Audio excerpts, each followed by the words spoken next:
So today we are going to learn about how to launch a web browser using Selenium. So it's tricky, not tricky I would say. Like everyone knows many approaches like how to launch a web browser using Selenium. So let's start. So this is one of my projects that I have already created. This is my main project that I have created. So you just need to just click on and just click on new project, and then you have to select this mapping project and just click on next and just next provide the name of the project and you will be done. So I've done that, and you can see this QA hack Selenium. This particular project I have created for our video tutorial that I'll be taking. So when there are two source folder, like one is main and main Java, and then we will test Java. So we will be going to test Java, and we'll be creating one package, and then we will be creating one test class. Before that, just go to the pom.xml, and why I have chose map and project was just to I don't want to manually spend more of my effort adding the jars and everything to my project. So it's map and project, so you can add the dependencies over here in the dependency scope. So I have added the dependency of the all.txt, and then I have added for the Selenium Java and the Selenium API. These are the three dependencies that I have already added. Now, to launch a web browser, what we actually need, we need a Chrome driver. If we have to launch a web browser on the Chrome driver, if we want to launch it on the Firefox driver, we need a Chrome driver. Or if on a Safari, we can use a Safari driver. We don't need a Safari driver when you're using a macOS because it's the default. The driver will be installed there. So let's get it started. So let's create one package here.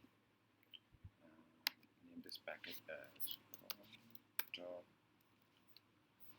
hack1. This is one package that I've created. Now I will be creating a class over here. The class name launch browser test. So here I will be defining driver static WebDriver that we actually do driver. Okay. Before that, let me just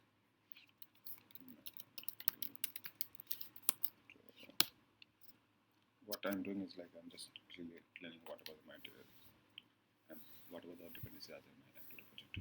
So that's it. This is done.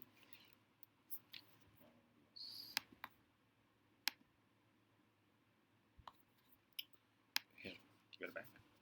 This now I will be doing driver static and one string here we might be meeting just to where actually I will be launching my web browser to, which site I want to navigate to. This is there. Now let's try with before class. And what before class we'll be doing? We'll be setting up the project. Let's do it public static void setup. And then what we can do, we will be needing to provide the Chrome driver path.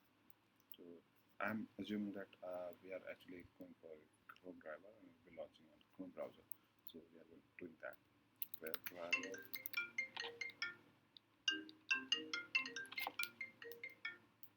WebDriver.Chrome driver, and then we're providing the path at which this Chrome driver is actually located. So let's go here in the driver. I can see my Chrome driver is available here in this folder. So let's take to the get info. We're getting the path of the driver. Go there, paste it. So we'll be providing. So segment will be going to this driver folder, and then I have to provide Chrome driver. I'm not providing .exe as this is a macOS and the exe file doesn't support on macOS. When you are using a Windows machine, you can just provide the .exe at the end. And now I have got a semicolon and let's provide System.setProperty. What I will be doing is like WebDriver.Chrome.Silent output, and this way we can actually, what I'm trying to do here, achieve here is, this is not necessary step that I'm performing. So whenever we will be launching a Crow driver, there will be a driver dependencies, unnecessary information which will be displayed at bottom under the terminal or the console, which is not necessary for us actually. Then let's call the driver, which will be Chrome driver, right? And then I forgot to mention like which URL will be navigating to, so let's provide it here. Let's do it as .locate.google.com. Okay,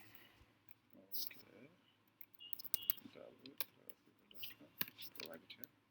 Now you see I have just driver.manage.windows.maximize, and now I'll be calling that string URL. So space URL. Now I will be providing timeout implicit wait, so that if there is any synchronization issue, that will be handled by implicit wait here. We actually use implicit wait to handle any synchronization issue that we can come across. So I'll be providing time unit seconds. This is done. Now our setup is done, and now what I'll be doing at the end after class, I'll be doing down static void tear down, and in this tear down what we will be doing is like driver dot quit. Okay, so these two things are done. Let's write one test case. What actually we are going to do here, let's think like we are going to just verify the title here. It's public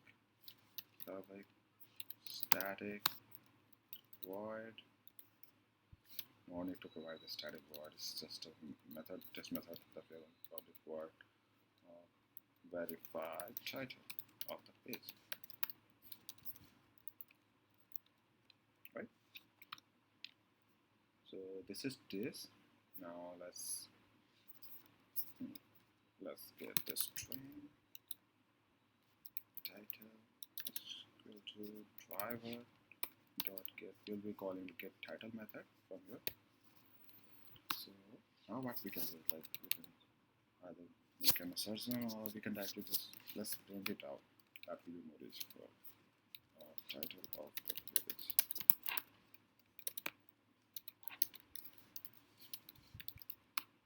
Right? And then we'll be providing a thread slip, just providing the thread slip just to see what the things are happening around, and we are adding an exception, like throwing the exception declaration here, and this is done. So now you can see like what I have done in this one. This is the class that I have used, and this one we have just inside the WebDriverManager, and then we have the setup class is there, setup method, in which we are actually just passing on the base URL, and we are just setting up the System.setProperty. Now let's run this test class and see what is going to happen.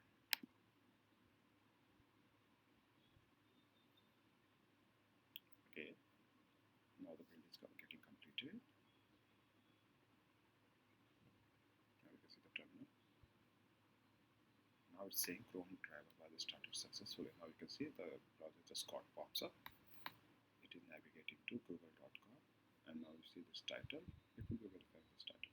Now it's waiting for just 5 seconds. I think it's done. Yeah. Now let's see our things is done. Our test case is passed, and you see the title of the page. It's there, Google. So this is the first way that we actually, when we learn Selenium, and this is the first thing that we actually do. What if I say like, I don't want to provide this driver path to the system, and I want to just launch my browser. When I try this, it will be throwing me an illegal exception or argument exception, something like that. It will be throwing. It will not be allowing me, right? So it allowed me. So the reason is I will tell you why. Okay, close this one. Go to folder. Go here. Okay, delete this. Delete it. Now try again.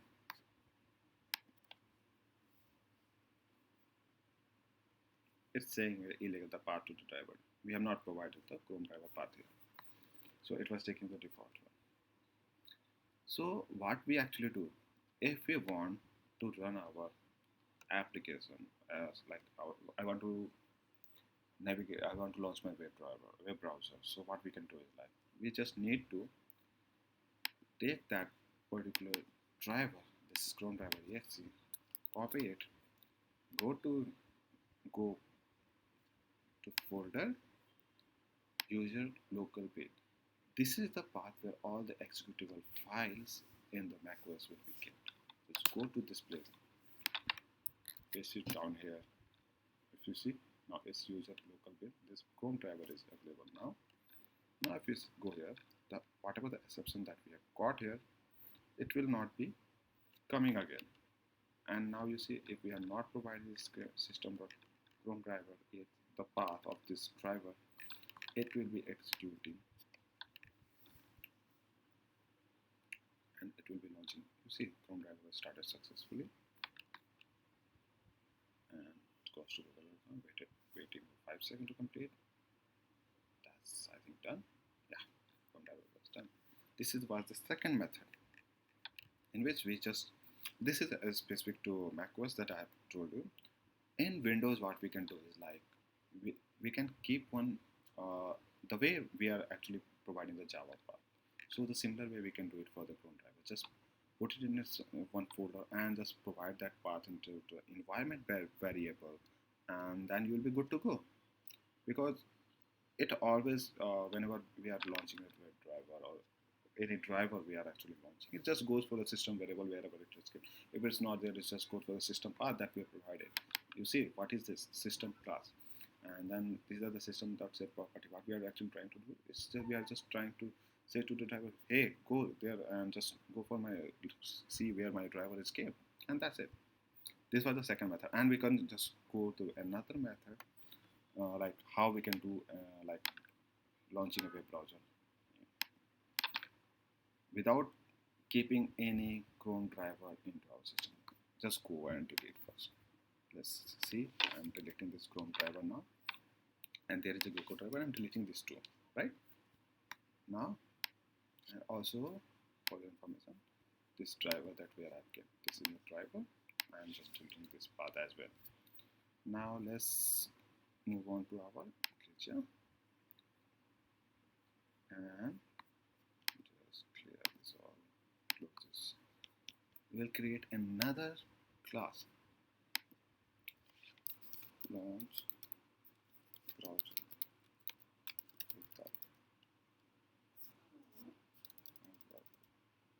without driver. You can name whatever the class name you want. I will just now what I will be doing, static void main. Why I'm doing this? Sorry. Let's provide private static web driver static web, not web driver. I will be passing for the page URL, string page URL. Here it is. Now we're creating a before class, and here we'll be passing public static void and the setup, right? And if we go, what we are going to do, we are not going to follow the typical method that we were following in this one. We are not going to pass this System.setProperty, but we were using other things like these things. Okay. Before we jump into this, we will be needing one dependency that is required, which is WebDriverManager. Yeah. So this one is being done by some person, Gracia, and it's brilliant. Let's go here and like Maven repository. In this one, just search for WebDriverManager, search it. If you see this WebDriverManager, go to this. I'll be taking 3.8.1, which was released in Jan 2020. That's fine. It should work for me. Okay. And I will be copying this dependencies from here. I'll be going to my IntelliJ pom.xml file. I'll be pasting this dependency, and then what I will do, I will just download that dependency. If you don't see this option that I was getting here, and you can directly just click on Maven, download sources and documentation, and that will be done. Right? Once this is done, you can check in your external libraries that this particular WebDriverManager .github Gracia is available under your libraries. So now let's go to our class where we are going to WebDriver. Okay, right now I'm not getting that option. I might need to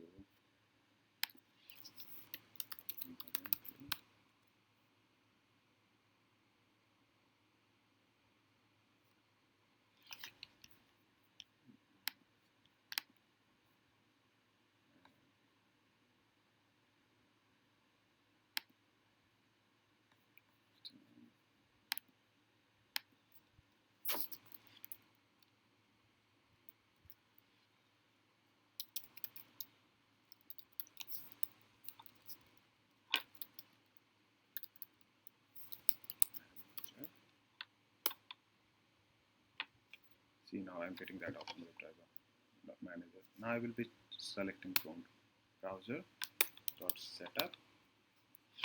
Sometimes this might be the issue with the project refresh issue that I was not getting earlier. So when you will be doing, you might be getting this one at the first thing when we are writing down the WebDriverManager. So what I have done is WebDriverManager. I have selected the driver that I will be using, and then I'm just clicking on setup. Now what I will be doing, I'll be defining the base URL.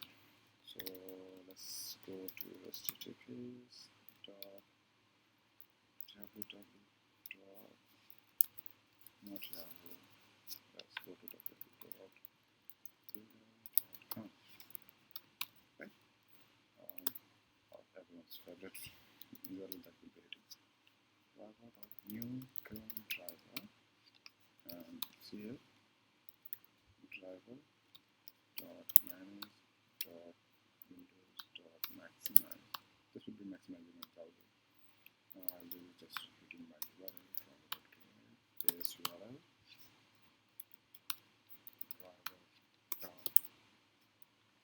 driver.manage.timeouts implicit web, as I told you what time second.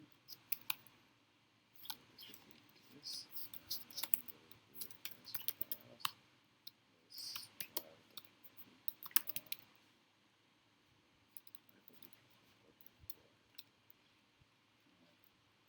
test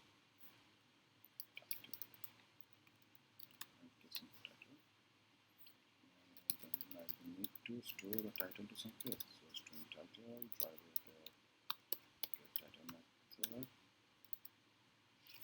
Right? Now let's go to this side.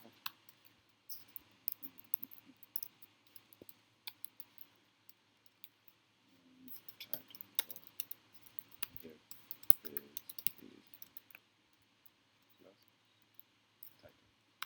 Right? And I'll be providing some thread to it like this. This time I'll be providing like 3 seconds because we saw what happened earlier. This is just 2. Now let's provide some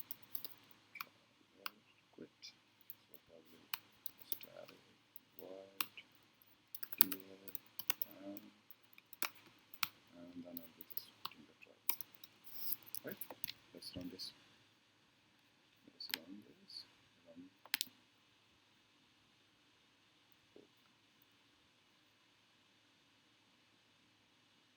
See that the only thing that It is just taking some time here. Inserting the browser. Ignore this part. Chrome browser is started successfully. If you see this,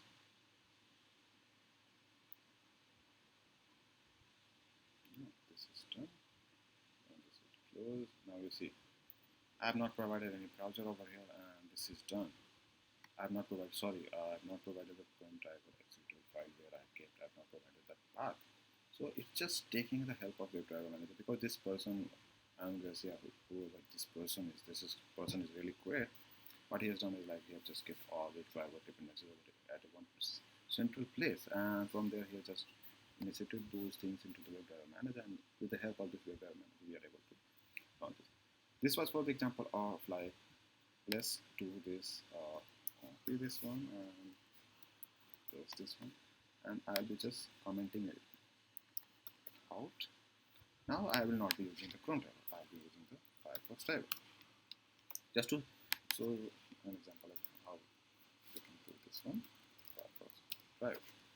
Right, this is this. Now let's run this again.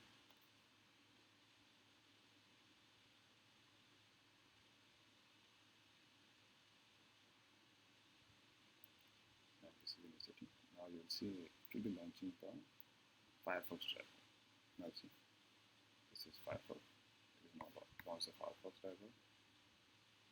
It is now entering the google.com. It has navigated that. Done. The test case is done. Now you see the title of the web page is over. So this is this. So you will learn 3 different ways to initiate the web browser. So this will be helping you a lot. In case of any questions or any issues that you might be facing, you can comment in the section below. And if you want me to just do the same processes on the Windows, just let me know in the comment. I will be doing this for the Windows as well. So currently I was not having a Windows machine, so I have not worked on that Windows. But definitely if someone wants me to do it for the Windows, I will definitely be doing that for sure in the future and near future, as soon as I receive some feedback on that. Thanks a lot for watching this wonderful video on the Selenium. Like if you like this one, and if you feel anything to be like initiative from your side, just let me know. Thank you. Thanks for watching this one.